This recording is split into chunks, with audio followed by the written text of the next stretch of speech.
Marami pong nagtatanong sa akin tungkol sa soulmates, tungkol sa partners, tungkol sa twin flames.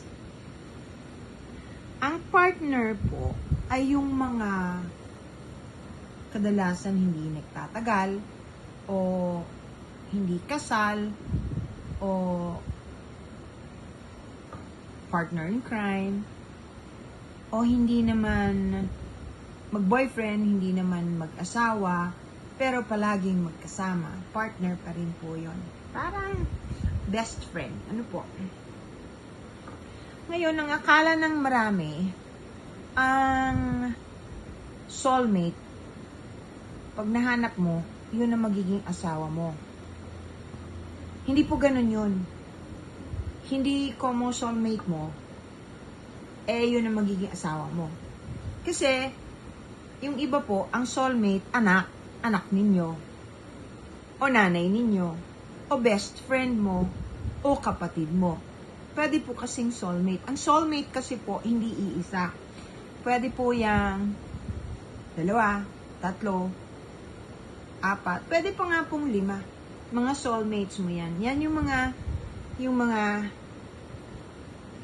soul family na nagkakaintindihan, na palaging nagkikita-kita at nagkakasama-sama eventually. Yung iba nagiging pumapayag na maging anak o pumapayag na maging ina o kapatid.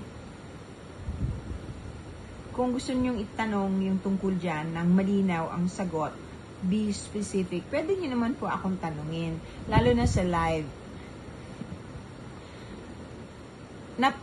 Pag-usapan po natin ito ngayon kasi pagkatapos yung class ko, itong recent lang, meron na-tackle kaming subject na may kinalaman dyan.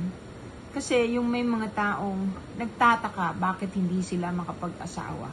Or bakit kahit may asawa na sila, hindi naman sila nangangaliwa pero parang palaging may kulang.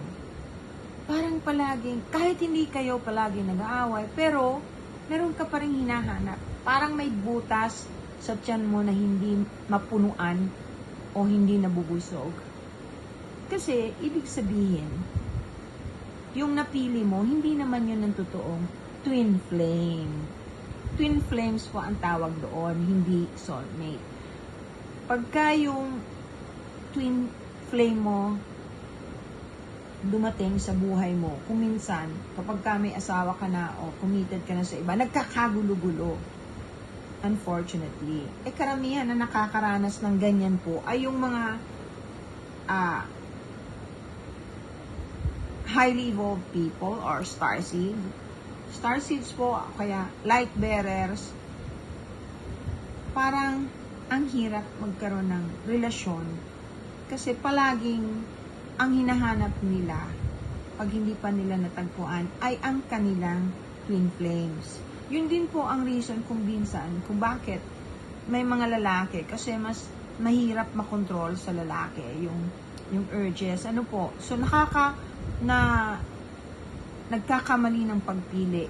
Ibig sabihin, nagmadali, wala pa yung twin flame, darating sana, pero nag-asawa ng iba. So, ang nangyayari, nahihirapan after a while ang marriage ng hindi mo ka-twin flame. Ika nga. Ano po? Meron akong alam na ganyan Actually, quite a few. Yun namang mga lalaki, yung iba nangangaliwa. Kasi, may kulang, meron siyang hinahanap. Pero mali yun, hindi yun dapat ginagawa. Iwan nyo na lang. Iwan nyo na lang yung partner o yung asawa ninyo kaysa kaliwain ninyo ng kaliwain. Yung iba naman, hindi makapag-asawa. Girlfriend lang ng girlfriend o boyfriend lang ng boyfriend. Hindi sila makapag-commit ng 100%. Kasi, they're still hoping at the back of their heads or subconsciously na matatagpuan nila yung kanilang twin flame. Yun po yun. So, iba po ang soulmate, iba po ang twin flames. Ang sakit-sakit po nun kapag yung nakilala mo yung twin flame nyo, tapos napunta sa iba, ang hirap nang maghanap, ang hirap nang mag-settle down sa iba. Lalo na pagka nakilala ninyo, mas masakit. Mas masakit. Pagka nakilala ninyo, tapos nag-asawa ng iba, ang sakit. Alam niyo, meron kasing tinatawag na soul recognition. Yung soul recognition po, hindi lang po yan sa soulmates o sa twin flames. Yan po, kahit hindi kayo magkakilala personal, pag nagkita kayo, magaan na magaan yung pakiramdam mo doon sa tao na yon. Doon din nanggagaling yung tinatawag na love at first sight. Bakit ka mai-inlove at paano kang mai-inlove sa isang taong first time mo palang nakita? Soul recognition po yon, ganun yon. Pero kung merong soul recognition doon sa taong partner mo talaga o twin flame mo talaga, may soul recognition din po doon sa kaaway mo. Kaya, kung meron kayong taong nakahalubilo na ang init ng mata mo sa kanya, hindi mo siya gusto kahit walang ginagawa sa'yo. Soul recognition din yun. Ibig sabihin nun, for several lifetimes, magkaaway kayo. Yun. Why did you meet again? To resolve the problem. Para matapos na. Magkaroon ng peace. Yun po yun. Anyway, ayan, eto na naman po. Alam ko, nagtatanong. Ang dami kasi palagi nagtatanong kung anong suot ko. Gusto niyo makita? Strawberry quartz po ito. Ganda, no? Ang ganda ng kulay nito sa personal. Parang nagpipink, nagviolet. Strawberry nga po. Parang strawberry to sa tunay. Pag nakita ninyo, parang namumula-mula na nagva-violet. Strawberry quartz. Bakit ako nagsuot nito? For those who doesn't know. Mainit kasi yung ulo ko. Nagalit ako eh. Nagalit ako ng isang gabi na may carry over until the following day. Nung suot ko to, kumalma ako. Bumaba lahat. This is pure joy. Strawberry quartz will give anyone pure joy. Naku, ang dami kong benefits nito. Kung alam nyo lang, kahit may sakit sa puso, natutulungan ito. Natutulungan po nito.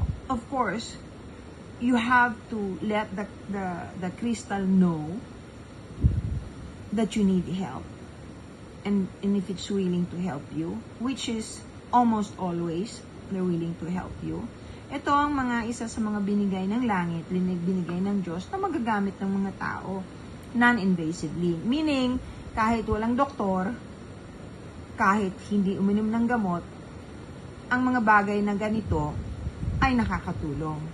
Ganun po yun. Kaya nga po, hindi ba yung quartz, kahit sa Biblia meron, yung mga crystals, ito po yun. Strawberry. Yung mga may anger management, mga bipolar, opicon, madaling magalit, bigyan nyo nito. Pwedeng kwintas, pwedeng bracelet. Ang ganda, ganda. Anak ko, gustong gusto ko to ngayon. Strawberry quartz po ito. Kung gusto nyo nang makakuha ng katulad nito na original, na hindi kayo alam nyo na, mula kasi nung pag-usapan ng crystal at saka sinabi ko na ngayon ang panahon para bumili ng crystal. Talagang ang daming naging curious, ang dami nang bumibili.